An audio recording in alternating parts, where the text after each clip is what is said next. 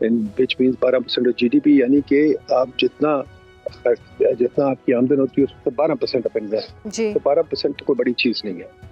اور دوسری ساری اکانومی میں کام تقریباً رکا ہوا ہے. ہمیں اس وقت یہ چاہیے کہ بہت زیادہ کوشش کرے کہ انویسٹمنٹ بڑھے، گروتھ بڑھے. ہماری آبادی بہت ینگ ہے، کوئی آدھی آبادی 22 سال سے عمر سے نیچے. اس آبادی کے لیے نوکریاں پیدا کرنی ہے کہ نہیں کرنی، یہ ہونا چاہیے ہمارا آبجیکٹو. ہم نے دنیا کے ساتھ کیچ اپ کرنا ہے کہ نہیں کرنا، یہ ہمارا آبجیکٹو ہونا چاہیے.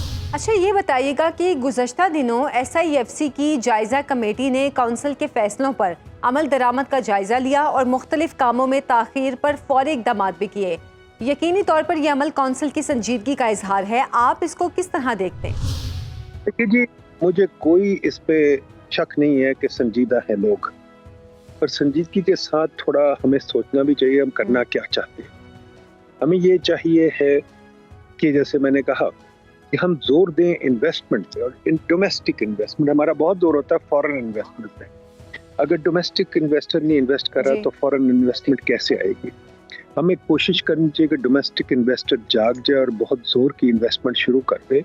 وہ کیسے جاگے گا؟ اس کو آپ اجازت دیں کام کرنے کی، اس کو آپ ٹیکس کے پیچھے مت لگائیں. یہ بجٹ کا نظام جو ہمارا ہے کہ ہر سال بجٹ پہ شور مچ جاتا ہے، نئے ٹیکس آ جاتے ہیں، اس کو ختم کر دیں. ایک ٹیکس پالیسی بنائے، اس کو 10 15 20 سال کے لیے کانسٹنٹ رکھیں.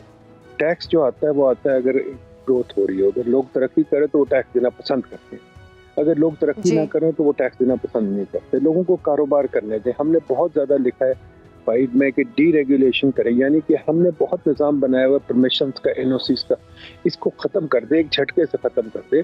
آگے چلے، لوگوں کو کام کرنے دیں. اگر کسی کو چائے کی دکان لگانی ہے، کسی کو سموسے کا سٹال لگانا ہے، کسی کو کارخانہ لگانا ہے، اس کو لگانے دیں. پوچھ گچھ کا نظام چھوڑ دیں اور انسپیکٹرز کا نظام چھوڑ دیں. یہ بہت تنگ کر رہا ہے، یہ لوگوں کو کام نہیں کرنے دے رہا. یہ نظام آپ چھوڑیں گے، لوگ انویسٹ کریں گے. یہ جو پرمیشنز کا نظام ہے کہ آپ بلڈنگ نہیں بننے دیتے، 4 5 سال لگتے ہیں بلڈنگ بننے پہ، لوگوں کو فلیٹس بنانے دیں، پلاٹوں کا نظام ختم کریں. تو یہ بہت ساری چیزیں کرنے والی ہیں جو کہ ہمیں بڑا سوچ کے سنجیدگی سے کرنا چاہیے. اور جو ایک آفیشل ڈم کا پلندہ بن چکا ہے جو چیزوں کو روکتا رہتا ہے، اس کو آپ کو ختم کرنا پڑے گا. اچھا FPR میں اصلاحات میں تاخیر اور ڈیجیٹلائزیشن نہ ہونا لمحہ فکریہ ہے، حالانکہ SIFC نے اس حوالے سے باقاعدہ پلان بھی دیا ہوا ہے. آپ کے نزدیک یہ تاخیر محکمے کے کرتا دھرتاؤں کی جانب سے دانستہ ہے یا اس کی کوئی ٹیکنیکل وجہ ہے؟ دیکھیے جی، دنیا جہان میں دیکھا گیا ہے کہ جو انکمبنٹس ہوتے ہیں، جو بیٹھے ہوتے ہیں ایک پوزیشن میں، وہ چینج نہیں لانا چاہتے. وہ چینج ان کے اوپر بہت سختی سے لانا پڑتا ہے. وہ خود کبھی چینج نہیں لاتے. یہ تو دنیا کا اصول ہے، صرف پاکستان کا نہیں ہے. تو obviously وہ چینج نہیں لائیں گے. اس پہ اگر ان کو لگے کہ حکومت تیار ہے چینج کے لیے اور بہت ریڈیلی تیار ہے، اور اس کے اندر کچھ لوگوں کو نقصان بھی ہوگا، تو پھر چینج آئے گا. اگر چینج وہ نہیں کرنے کو تیار تو آپ کو کروانا پڑے گا زبردستی، اور کچھ لوگوں کو بے شک نکالنا پڑے. ڈیجیٹائزیشن از اے مسٹ. پرال بنا ہوا ہے آج سے 30 سال پہلے. پرال کو چلنا چاہیے، پرال کو ڈیجیٹائز کرنا چاہیے. ہم سب کے پاس ڈیجیٹل ٹیکنالوجی ہونی چاہیے. ہر دکان میں پوائنٹ آف سیل لگا ہونا چاہیے. پوائنٹ آف سیل لگائے بغیر کچھ نہیں ہونا چاہیے. کیمرے لگے ہونے چاہیے. یہ اتنا مشکل کام نہیں، اور آسان کام ہے، بڑا آسان کام ہے. جو ملک انٹرنیٹ بند کر سکتا ہے، جو ملک اتنی چیزیں کر سکتا ہے، ایٹم بم بنا سکتا ہے، یہ کام کیوں نہیں کر سکتا؟ یہ تو صرف ریزسٹنس کی بات ہے. اس کو ہونا چاہیے، جلد ہونا چاہیے، اسی سال ہونا چاہیے، اگلے سال نہیں، اسی سال ہونا چاہیے. پوائنٹ آف سیل لگنے چاہیے. آفٹر کیا 3-4 ملین پوائنٹ آف سیل لگنے، کتنی مشکل بات ہے. ہر ڈاکٹر کے کمرے میں ہو، ہر لائر کے کمرے میں پوائنٹ آف سیل ہو. پوائنٹ آف سیل کیا مشکل چیز ہے، اور اس کی وائرنگ کو FPR کے ساتھ کوئی مشکل چیز نہیں ہے. یہ ہمارے پاس بڑی اچھی بڑی کمپنیاں ہیں جن کا نام میں نہیں یہاں لیتا، وہ کر سکتی ہیں، اور ان کو دے. اب وہ 6 مہینے میں کام ختم کر دیں گی. بٹ یہ ہے کہ حکومت کا اس کے پیچھے بہت زور ہونا چاہیے کہ کام ختم ہونا ہے اور جلدی ختم ہونا ہے. اور پھر اس کے ساتھ ہونا چاہیے کہ یہ ٹیکسز ختم ہو. یہ جو پرانے ٹیکسز لگے ہوئے، ٹیکس کے اوپر ٹیکس، بجلی کے بل کے اوپر 3، موبائل کے اوپر 4، یہ ٹیکس کا نظام ختم کرے.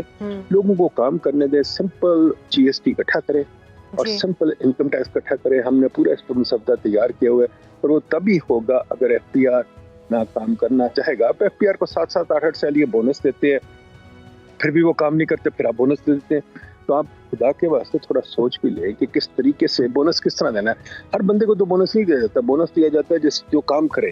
اگر آپ ہر بندے کو ایک ہی بونس دینا چاہتے ہیں تو پھر کسی میں کام کی وہ انسینٹیو ہی نہیں رہتا. آپ ہر بندے کو اس کے کام کے مطابق بونس دیں.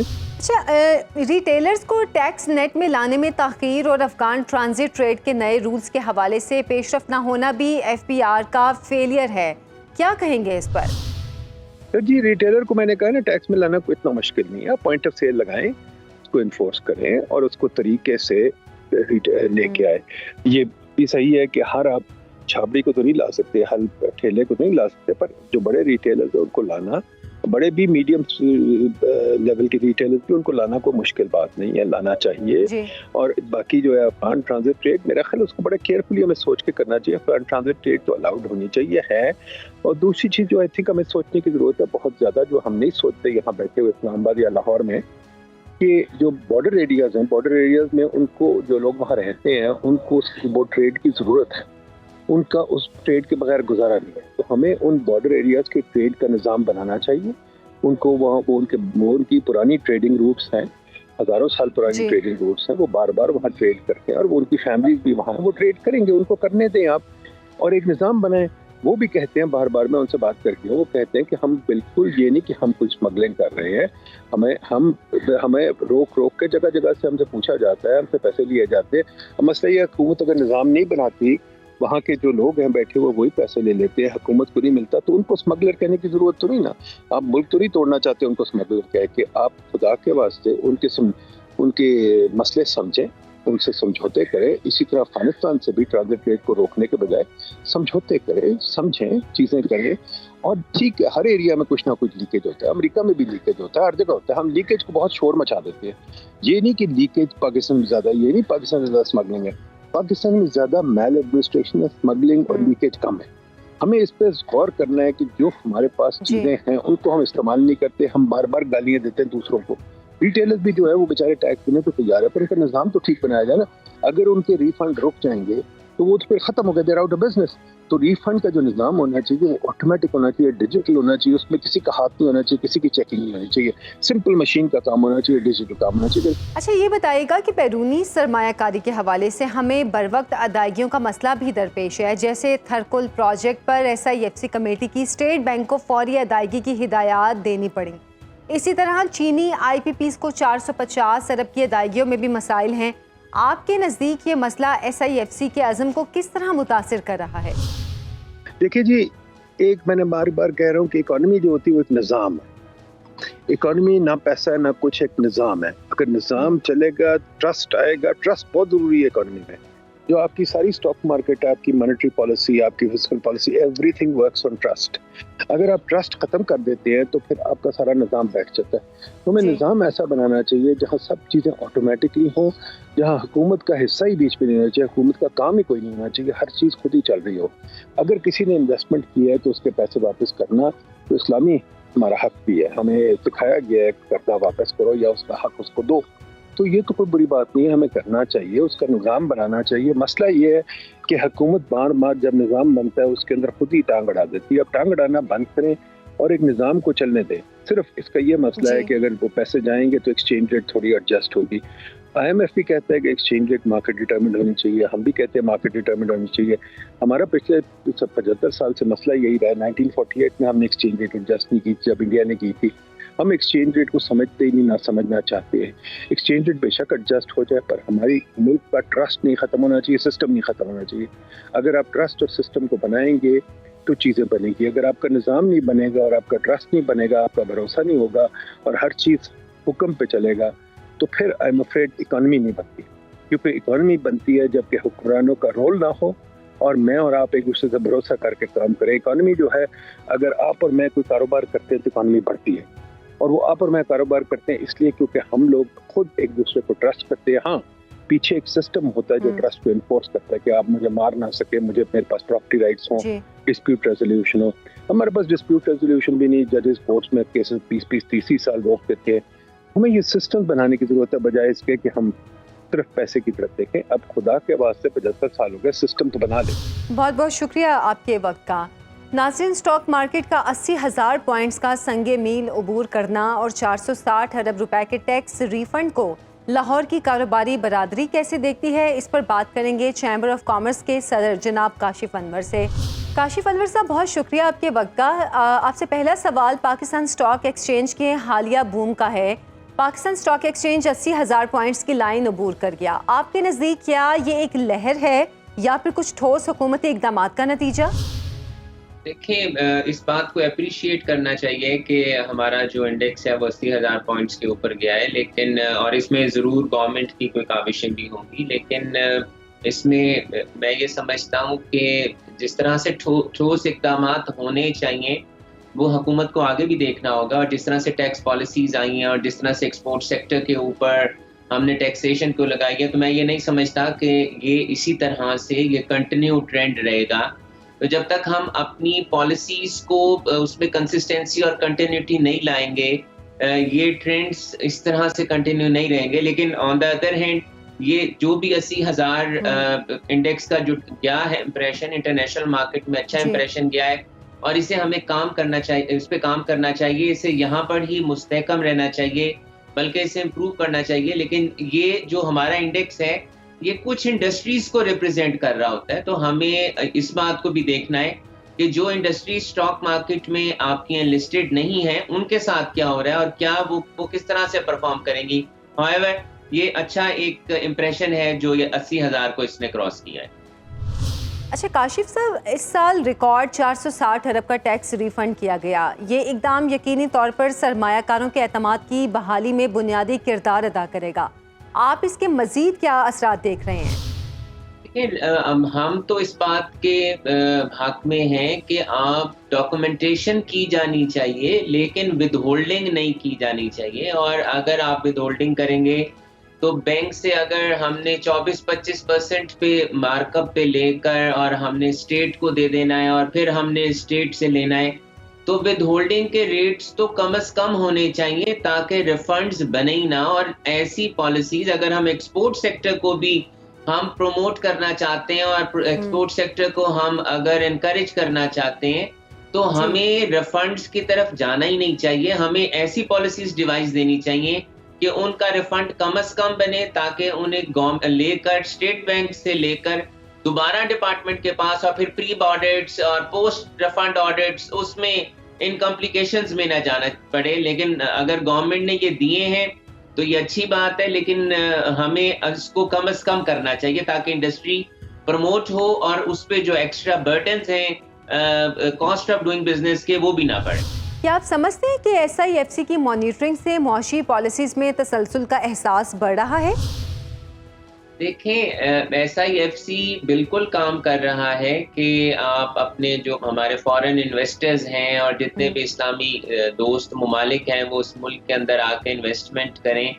لیکن یہ بہت ضروری ہے کہ ہم اپنی لوکل انویسٹمنٹ کو ضرور یہاں پر انویسٹمنٹ کے لیے راغب کریں. اور ہمارے جتنے ڈپلومیٹس ہیں دوسرے ممالک کے پاکستان کے اندر، انہیں ہمارے حالات کا بھی بہت اچھی طرح سے علم ہے اور وہ یہ جانتے ہیں کہ اس ملک سے آپ کا local investor because of the policies of the various departments and the government وہ یہ ملک چھوڑ کے جا رہا ہے. اور آپ کی انویسٹمنٹ بنگلہ دیش اور دبئی میں ہو رہی ہے. اور برین ڈرین کا جو مسئلہ ہے کہ آپ کے بچوں کو اس وقت اور آپ ہماری بزنس کمیونٹی کو امبیسیز ٹائم نہیں دے رہی اور ویزے گرانٹ نہیں کر رہی، تو SIFC کو یہ چاہیے کہ لوکل انویسٹرز کے ساتھ اور سٹیک ہولڈرز کے ایشوز کو بھی ضرور آن بورڈ لیں تاکہ ہمارے ملک کے اندر جو لوکل انویسٹر ہے اس کا انٹرسٹ یہاں پر بحال رہے اور ایسی پالیسیز یہاں پر بنے اور ڈپارٹمنٹس ایسی پالیسیز امپلیمنٹ کریں جس سے لوکل انویسٹر کے لیے فیسیلیٹیشن ہو اور لوکل انویسٹر جو ہے وہ یہاں پر بینیفٹس اور اپنے پروفٹس کو کما سکے. اگر ہم لوکل انویسٹر کو محفوظ کریں گے اس کی انویسٹمنٹ کو، تو میں سمجھتا ہوں کہ جو فورن انویسٹر ہے وہ بھی اس ملک کے اندر آئے گا اور فورن انویسٹر کی جو انویسٹمنٹ ہے اس نے ہماری لوکل انویسٹمنٹ کو پروموٹ کرنا ہے، بوسٹ کرنا ہے. اچھا، آپ کے نزدیک روپے کی قیمت میں مسلسل استحکام اور شرح سود میں 1.5% کمی کے ملکی معیشت پر کیا اثرات مرتب ہو رہے ہیں؟ دیکھیں، یہ ایک اچھا اقدام ہے کہ روپیہ اس وقت جو ہے وہ ایک جگہ پہ ہے اور ہم نے 1.5% انٹرسٹ ریٹ کو بھی کم کیا ہے. لیکن اس سے ہماری نہ ہی تو انڈسٹریلائزیشن بہتر ہوگی اور نہ ہی ہماری اکانومی شاید اس طرح سے ڈیولپ ہو سکے. کیونکہ کاسٹ آف ڈوئنگ بزنس بہت زیادہ بڑھ گئی ہے. ہم نے ود ہولڈنگ اور ٹیکسز کو بہت بڑھا دیا ہے. ہماری یوٹیلیٹی کی پرائسز، بجلی میں آئے روز اضافہ ہو رہا ہے. تو ہم اتنی بڑی کاسٹ کے ساتھ ہماری جو انڈسٹری ہے وہ اس طرح سے نہیں چل رہی ہے. اور اگر ہم اپنی پرائسز کو کم نہیں کریں گے، اگر روپیہ آپ کا 200 سے 250 روپے کے قریب نہیں آئے گا، ہم تمام را مٹیریلز کو باہر سے امپورٹ کرتے ہیں، تو ہم لوکل انڈسٹری کو کیسے چلا سکیں گے؟ لوکل انڈسٹری نہیں چل سکے گی. اور ڈاکومنٹیشن اور جو باقی بھی جتنے اس وقت ایشوز کھڑے ہو گئے ہیں انڈسٹریز کے ساتھ، تو یہ جو بہت چھوٹا سا ایک گین ہے وہ شاید اس کرائسس سے نہیں نکال سکے گا. تو یہ بہت ضروری ہے کہ روپیہ 200 سے 250 روپے کے قریب تک آئے، اور ہمارا جو انٹرسٹ ریٹ ہے وہ بھی سنگل ڈیجٹ پہ آئے. اگر انڈسٹری کو ہم چلانا چاہتے ہیں تو جب تک آپ کی گیس کی قیمت، جب تک آپ کی بجلی کی قیمت کم نہیں ہوگی، ہماری انڈسٹری نہیں چلے گی. اور ہمیں آؤٹ آف دا باکس جا کر بھی فیصلے کرنے ہوں گے، جس میں آئی پی پیز کے ساتھ بھی یہ فیصلہ کرنا ہوگا کہ کیپیسٹی پہ اگر ہم بجلی نہیں لے رہے تو پھر ہم کیپیسٹی پہ پیمنٹ کیوں کر رہے ہیں. ہائیڈل کی طرف جانا ہوگا، سولر کو پروموٹ کرنا ہوگا. اگر ہم دوسرے آلٹرنیٹ ایونیوز کی طرف جائیں گے تو آپ کی انڈسٹری پروموٹ ہوگی. صرف 1.5% انٹرسٹ ریٹ کو کم کر دینے سے اور 280 پہ روپے کو کھڑا کر دینے سے شاید ہماری اکانومی اور انڈسٹری نہیں چلے گی. کاشف صاحب، مہنگائی کا مسئلہ ابھی بھی جوں کا توں ہے. حکومت نے ایک بار پھر بجلی اور گیس کے نرخ بڑھا دیے ہیں اور ٹیکسز کی شرح بھی کئی گنا بڑھ چکی ہے. کیا آپ کے نزدیک حکومت کے پاس ان مشکل فیصلوں کی کوئی قابل قبول توجیہ ہے، یا کچھ دیگر اقدامات کیے جاتے تو یہ اقدامات نہ کرنے پڑتے؟ یہ بہت ضروری ہے کہ یا تو آپ اپنی انکم کو بڑھائیں یا آپ اپنے ایکسپینڈیچرز کو بڑھائیں. تو شاید اس بجٹ میں ٹیکس اکٹھا کرنے کا تو ہم نے کوئی ایونیو نہیں چھوڑا ہے، لیکن اخراجات کو بھی ہم نے اس طرح سے کم نہیں کیا. اخراجات کو کم کرنا بہت ضروری ہے. اور جس طرح سے میں سمجھتا ہوں کہ اپنے ایکسپینڈیچرز کو ہم کم کر سکتے تھے، ہم نے اپنے ایکسپینڈیچرز کو کم نہیں کیا. ہم نے آئی پی پی کی بات ضرور کرنی ہے. میں دوبارہ آئی پی پی کا ذکر کر رہا ہوں کہ جب ہم بجلی نہیں لیتے تو اس کی قیمت ہم کیوں ادا کرتے ہیں؟ ایسے اسٹینڈ اولڈ انٹرپرائزز جو کنٹریبیوٹ نہیں کر رہے اکانومی میں، ہمارے ٹیکس کا پیسہ وہاں پر کیوں جا رہا ہے؟ ہم نے واٹر ریزروائرز کے لیے کیا کیا ہے؟ اگر ہم اپنی یہ بہت ضروری ہے کہ حکومت اگر یہ چاہتی ہے کہ ملک کے اندر اکانومی چلے تو کنسسٹنسی اور کنٹینیوٹی آف پالیسیز بہت ضروری ہے، جو کہ اس وقت تاجر کمیونٹی میں اس کی بہت زیادہ کمی ہے، کیونکہ ہر 3 مہینے کے بعد ایک پالیسی چینج ہو جاتی ہے. تو اس سے نہ ہی ہمارے ملک کے اندر لوکل انویسٹر اپنی انویسٹمنٹ کو محفوظ سمجھ رہا ہے اور وہ اس ملک سے جا رہا ہے. تو ہمیں out of the boxes, political stability, alternate energy, اس پہ کام کرنا ہوگا تاکہ ہم اپنے ایکسپینڈیچرز کو کم کریں. اور اگر ہم صرف اپنا زور اس بات پہ دے دیں گے کہ ہم نے صرف ڈاکومنٹیشن پہ آنا ہے اور ڈیجیٹلائزیشن پہ چلے جانا ہے، تو جب تک ڈاکومنٹیشن انیشیل فیز کی نہیں ہوگی، ڈیجیٹائزیشن کا کوئی فائدہ نہیں ہوگا. وہ لوگوں کے لیے مسائل پیدا کرے گا، انفلیشن بڑھائے گا اور لوگ زیادہ پرابلم محسوس کریں گے. بہت شکریہ کاشف انور صاحب آپ کے وقت کا. ناظرین، گلوبل ویلیج میں اکانومی اور جیو پولیٹیکل افیئرز کا چولی دامن کا ساتھ ہے. معیشت کو زیر بحث لے آئے. اب اپنے آس پاس بھی جھانکیں گے اور جانیں گے کہ شنگھائی سے ماسکو اور کابل سے آستانہ کیا کھچڑی پک رہی ہے. لیکن ایک بریک کے بعد پروگرام میں ایک بار پھر سے خوش آمدید. ناظرین، گزشتہ دنوں تاجکستان کے دارالحکومت آستانہ میں شنگھائی تعاون تنظیم کا سربراہی اجلاس منعقد ہوا. وزیر اعظم شہباز شریف نے اجلاس میں پاکستان کی نمائندگی کی اور اپنے خطاب میں افغانستان سے دہشت گردی کے خلاف سخت اقدامات کا مطالبہ کیا اور کہا کہ افغانستان اپنی سرزمین کو کسی ملک کے خلاف استعمال نہ کرنے دینے کے وعدے پر عمل کرے. وزیر اعظم نے آستانہ میں سب سے اہم ملاقات روسی صدر ولادیمیر پوٹن سے کی.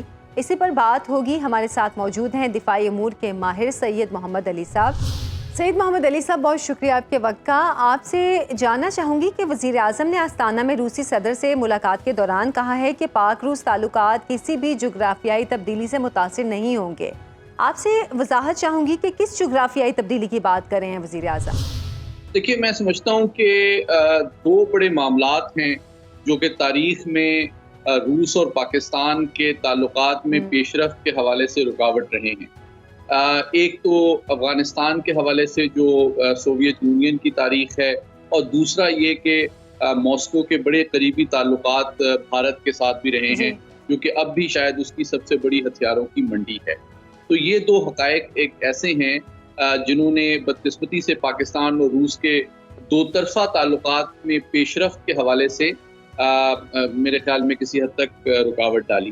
لیکن اب وزیر اعظم کی جانب سے یہ کہنا اور خود صدر پوٹن کا بھی پاکستان اور روس کے تعلقات میں بہتری کو ویلکم کرنا اس بات کا ثبوت ہے کہ جو روس ہے وہ اب پاکستان کو افغانستان یا امریکی لینس سے نہیں دیکھتا، بھارت کے لینس سے نہیں دیکھتا، بلکہ وہ یہ سمجھتا ہے کہ پاکستان دنیا کا اور اس خطے کا ایک اہم ملک ہے جس کے ساتھ دوستانہ اور قریبی تعلقات روس کے اپنے فائدے میں ہیں، اور مشترکہ مفادات خصوصاً دہشت گردی، ڈرگ ٹریفکنگ اور اس طرح کے جو دیگر اس علاقے میں مسائل ہیں ان پہ قابو پانے میں روس پاکستان سے تعاون کا بھی خواہاں ہے، اور پاکستان کی ترقی، خوشحالی اور شاید انرجی سیکیورٹی کے حوالے سے بھی تعاون کو مزید فروغ دیا جا سکے۔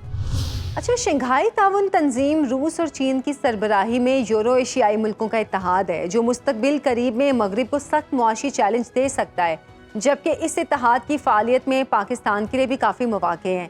ایک جانب امریکی اور مغربی دباؤ اور دوسری جانب معاشی مواقع کی ایک زنبیل۔ آپ کے خیال میں پاکستان اپنا مکمل وزن یورو ایشیائی اتحاد کے پلڑے میں ڈال سکے گا؟ میں سمجھتا ہوں کہ اس وقت عالمی نظام یا ورلڈ آرڈر میں جو تبدیلی آ رہی ہے اور مالی معاملات، ٹیکنالوجی کے حوالے سے ایشیا میں جو ترقی کا ایک سفر تیزی کے ساتھ شروع ہو چکا ہے، جس کے حوالے سے مغربی طاقتیں کافی تشویش میں مبتلا ہیں، یہ ایک حقیقت ہے۔ اور میں سمجھتا ہوں پاکستان کی جو موجودہ خارجہ پالیسی ہے وہ انتہائی احتیاط اور دانش بینی کے اوپر مبنی ہے، جس میں ہم کسی ایک بڑی طاقت کے ساتھ ایک کلوز الائنس میں جا کے دوسرے کے ساتھ جو تعاون کے اور پاکستانی معاشی اور سلامتی کے حوالے سے توقعات ہیں ان کے پورا ہونے میں جو مسائل پیدا ہو سکتے ہیں، ان دونوں کو بیک وقت ہم اوائڈ کرنا چاہتے ہیں۔ اس لیے آپ نے دیکھا کہ موجودہ پاکستانی خارجہ پالیسی جو کہ ہماری تصویراتی سوچ کی آئینہ دار ہے، وہ امریکہ، روس، چین تینوں کے ساتھ قریبی تعلقات، دو طرفہ مفادات کے اصول کے اوپر آگے بڑھا رہی ہے۔ تو جہاں ایک جانب چین پاکستان میں ایک بہت بڑے فورن ڈائریکٹ انویسٹر کے طور پہ سامنے آیا ہے، سی پیک کی شکل میں پاکستان کی انرجی اور انفراسٹرکچر میں وہ ڈیولپمنٹ میں سب سے بڑا حصہ دار ہے، اسی طرح ہماری روس سے توقع ہے کہ وہ اس خطے کو اسٹیبلائز کرنے میں اور ساتھ ہی ساتھ ہماری توانائی کی ضروریات افورڈیبل اور سسٹینیبل انداز میں پوری کرنے میں مدد کر سکتا ہے۔ البتہ یہ بھی ایک حقیقت ہے کہ امریکہ پاکستان کی سب سے بڑی تجارتی منڈی ہے، اور تقریباً $6.5 ارب سے زیادہ کی پاکستان کی ایکسپورٹس امریکہ جاتی ہیں، اور پاکستان کی انڈسٹری کی ایک خواہش ہے کہ ان ایکسپورٹس میں مزید اضافہ کیا جائے۔ یہ تین باتیں یہ ثابت کرتی ہیں کہ پاکستان کے تمام تر معاشی، سلامتی کے اور انڈسٹریلائزیشن کے جو مقاصد، اہداف اور مفادات ہیں وہ کوئی ایک عالمی طاقت مکمل طور پہ پورا کرنا نہیں چاہتی یا شاید پورا نہیں کر سکتی، اور پاکستان کی کامیاب اور زیرک خارجہ پالیسی اور قومی مفاد کا تقاضا یہ ہے کہ ہم تمام ممالک کے ساتھ دو طرفہ سطح پہ قریبی تعلقات استوار کریں، اور جو مواقع بھی ان ممالک کے ذریعے سے میسر آتے ہیں ان سے بھرپور انداز میں استفادہ کریں اور کسی کے لیے بھی استعمال نہ ہو۔ اچھا سر، یہاں پر دوحہ مذاکرات کے حوالے سے بھی بات کرنا چاہوں گی۔ قطر کی پاکستان ایمبیسی میں افغان وفد کی پاکستانی حکام سے ملاقات کا بھی کافی چرچا ہے، جسے خوشائند بھی قرار دیا جا رہا ہے۔ ملاقات میں افغان وفد نے موقف کی حمایت میں پاکستان کی تائید کا بھی شکریہ ادا کیا۔ آپ کیا سمجھتے ہیں کہ عنقریب افغانستان سے دہشت گردی واقعات کی سپورٹ پر بھی کوئی بات چیت ہو سکتی ہے؟ میں سمجھتا ہوں کہ پاکستان اور افغانستان کی جو موجودہ حکومت ہے ان کے درمیان اعلیٰ سطحی سفارتی روابط مسلسل جاری ہیں، اور پاکستان کی مسلسل یہ کوشش ہے کہ سفارتی ذرائع سے افغان قیادت کو قائل کیا جائے کہ ان کی سرحدوں کے اندر سے جو دہشت گردی پاکستان کے خلاف جاری ہے اس کا نہ صرف پاکستان کو نقصان پہنچ رہا ہے بلکہ خود افغانستان کی عالمی سطح پہ جو ریکوگنیشن ہے اس کی جو ترقی اور خوشحالی کا سفر ہے اس میں بھی ایک بہت بڑی رکاوٹ ہے، اور دہشت گردی اس خطے بلکہ پاکستانی اور افغان عوام دونوں کے لیے ایک بہت بڑا خطرہ ہے۔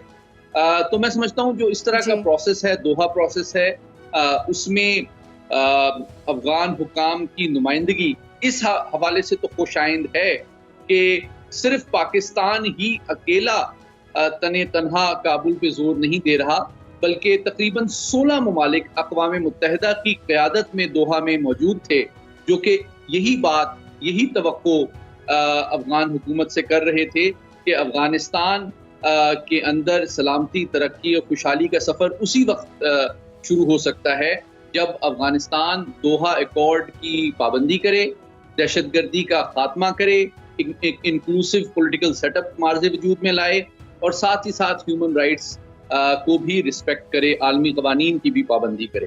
تو میں سمجھتا ہوں یہ اس بات کا ثبوت ہے کہ پاکستان کی جو توقعات ہیں افغانستان سے وہ یک طرفہ نہیں ہیں، بلکہ پوری عالمی برادری کی بھی افغانستان سے یہی توقعات۔ اچھا، ایس سی او سے خطاب میں وزیر اعظم نے افغانستان سے ایک بار پھر دہشت گردی کے خلاف اقدامات کا مطالبہ کیا ہے۔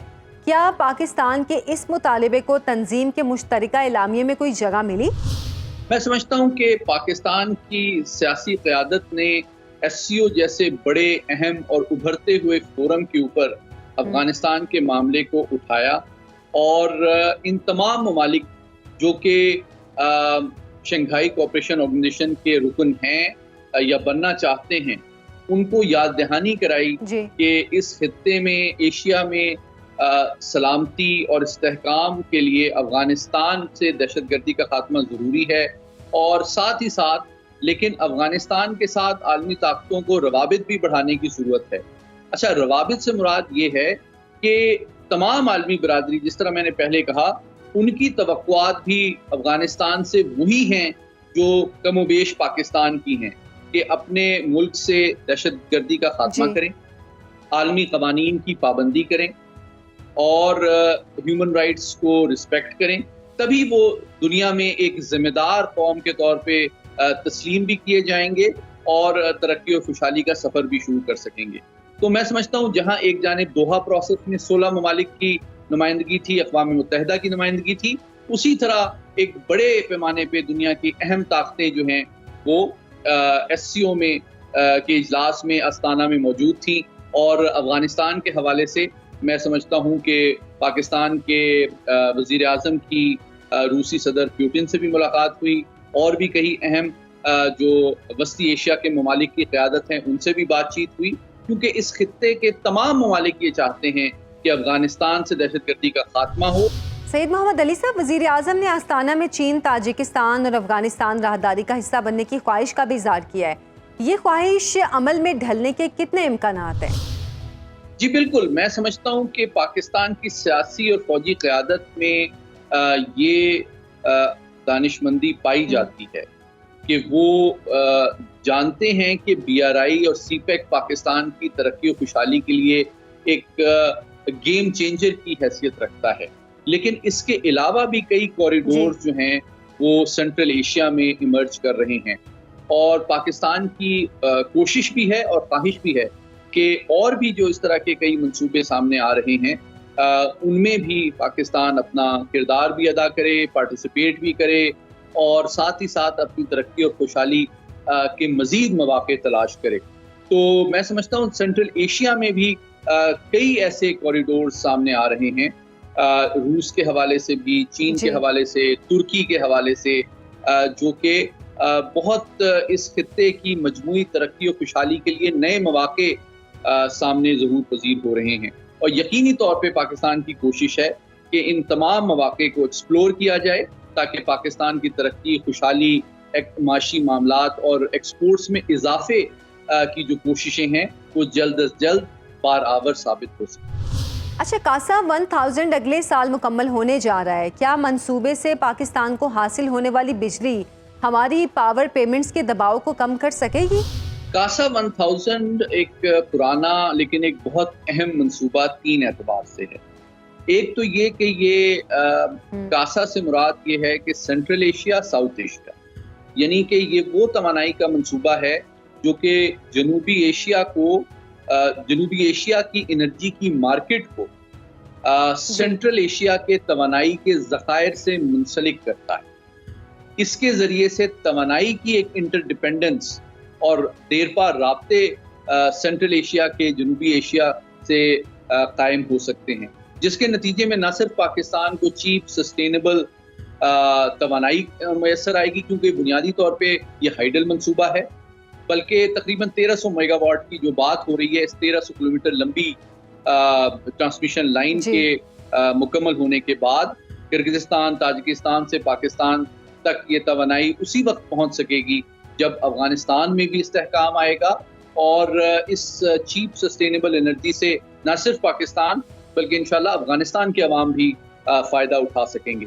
ایک اور بات جو اس حوالے سے بتانا بہت ضروری ہے کہ اس کی جو فائنینشیل ارینجمنٹ ہے کاسا 1000 کی، اس میں یو ایس ایڈ بھی شامل ہے، ورلڈ بینک بھی شامل ہے، اسلامک ڈیولپمنٹ بینک بھی شامل ہے، جو کہ اس بات کا ثبوت ہے کہ دنیا کے کئی مالیاتی ادارے اس علاقے میں نہ صرف ترقی و خوشحالی میں اپنا حصہ ڈالنا چاہتے ہیں بلکہ وہ پورا اعتماد ہیں کہ اس علاقے کی اور خطے کی ترقی سے وہ بھی فائدہ اٹھا سکتے ہیں. بہت بہت شکریہ سید محمد علی صاحب آپ کے وقت کا. آپریشن عزم استحکام افواہوں اور پروپیگنڈے کے باوجود اپنے آغاز کے قریب ہے. National action plan apex committee کے فیصلے کے مطابق وزیر اعظم شہباز شریف آپریشن عزم استحکام پر وسیع تر اتفاق پیدا کرنے کے لیے جلد آل پارٹیز کانفرنس بلانے کا ارادہ رکھتے ہیں. آل پارٹیز کانفرنس یقینی طور پر آپریشن پر قومی اتفاق رائے پیدا کرنے کا سبب ہوگی. فوج اور عوام کا اتفاق اور اتحاد انشاءاللہ پاکستان میں امن اور خوشحالی کا پیغام ثابت ہوگا. ملک میں پائیدار امن اور خوشحالی کی دعا کے ساتھ آپ سے اجازت چاہیں گے. بہت بہت شکریہ. پاکستان زندہ باد. پاک فوج پائندہ باد.